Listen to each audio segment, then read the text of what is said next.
Friends तेरे IPL खेलने पाकिस्तान छाड़िले पाकिस्तान जबरदस्त बामहाती बॉलर मोहम्मद आमिर।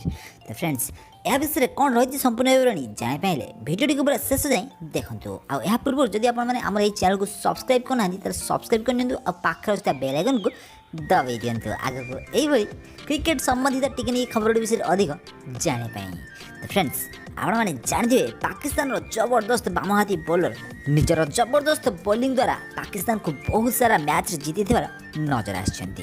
तो वर्तमान समय आईपीएल खेलने से पाकिस्तान छाड़ी हेले आईपीएल रूल अनुजाई कौन पाकिस्तानी खेलाड़ी भारत आईपीएल मैच रे खेली पारे ना।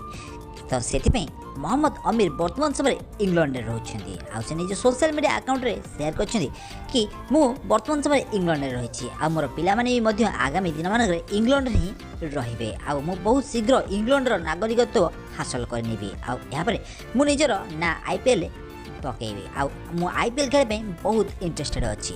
तो यह कहते मोहम्मद आमिर निज सोशल मीडिया अकाउंट रे। तो रूल अनुजाई जदि मोहम्मद आमिर को इंग्लैंड नागरिकत्व बा सिटीजनशिप मिल जाए ताहले से आईपीएल मैच रे खेली पारिबे।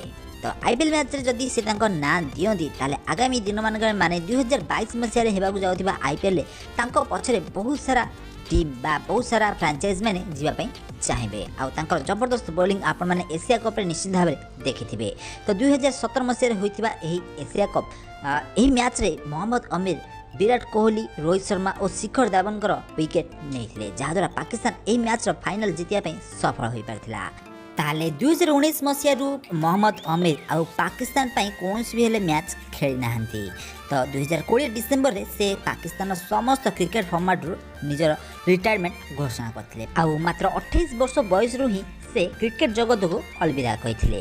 तो फ्रेंड्स वर्तमान समय से इंग्लैंड रे रही भारत रे हेउथिबा आईपीएल मैच खेलबे चाहिछन्ती। तो आगामी दिन मानकरे जदि मोहम्मद आमिर को इंग्लैंड सिटीजनशिप बा नागरिकत्व मिल जाए ताले से निश्चित भाव में आगामी दिन मानकरे भारत रे हेउथिबा आईपीएल खेलुथिबार नजर आसबे।